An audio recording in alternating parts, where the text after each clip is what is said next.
বিয়ে সম্পাদনে আরোপিত কর ট্যাক্স বাতিল করেছে অন্তর্বর্তীকালীন সরকার।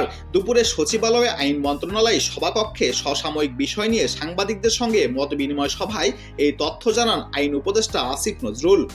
আইন উপদেষ্টা বলেন, বিয়ে সম্পাদনে আরোপিত একটি কর ছিল, আইন মন্ত্রণালয় এই অযৌক্তিক কর বাতিল করেছে।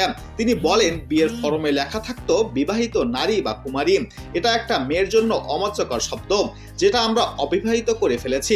এমন ছোট ছোট অনেক কাজ করেছি, আরো অনেক কাজ করার চিন্তা আছে। এ সময় এক সাংবাদিকদের প্রশ্নের জবাবে উপদেষ্টা আসিফ নজরুল বলেন, বিয়ের ট্যাক্সে আজকে সাইন করলাম, আপনি ট্যাক্স ছাড়া বিয়ে করতে পারবেন।